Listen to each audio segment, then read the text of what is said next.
Mao na yung mga delikado kay nga mga tao nga nakapalibot kanato. Kay isa na sila nga makapangilad kanimo nga dili nimo matuman ang kabubuton sa Ginoo sa imong kinabuhi pagmata.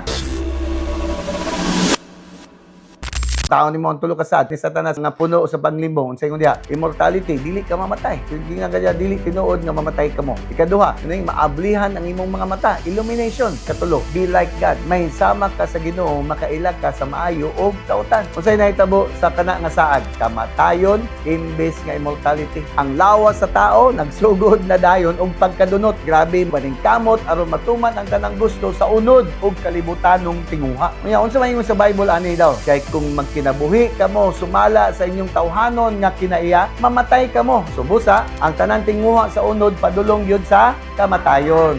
Illumination. Pero ang nahitabo, nahimo kang ignorante, imbis nga kalamdagan. Ang kalamdagan nga iyang gisaad, nahimong kangit-ngit o pagkabuta sa kamatuoran. Ang ilang mga mata nasirad-an sa realidad sa ilang pagkatao o katuyuan mo na daghan tao karon abre ang mga mata pero di makakita sa pagkatao, original intention ug unsay purpose ug katuyuan sa Ginoo. Sa ingon sa Bible, Hosea chapter 4 verse 6, ang akong katawhan ginalaglag tungod sa kakulang sa kaybalo. Tungod gyud sa pagkaignorante mo na daghan na mga nalaglag. Dili na nila makita ang tuyo ug plano sa Ginoo sa ilang kinabuhi. Nga naman, tiyong ang mata, ignorante. Dili nila makita nga kining kalibutan na teritoryo ni Satanas ug puno ni sa panlimbong. 2 Corinto 4:4. Dili sila mutuo ni ini tungod kay gibutaan man sa Dios ni ining kalibutan na ang ilang mga hunahuna. Kisa nabutan nila, Dios aning kalibutan na. Busa dili sila makakita sa kahayag sa maayong balita may tungod sa himaya ni Kristo nga mao ang sibo nga dagway sa Dios.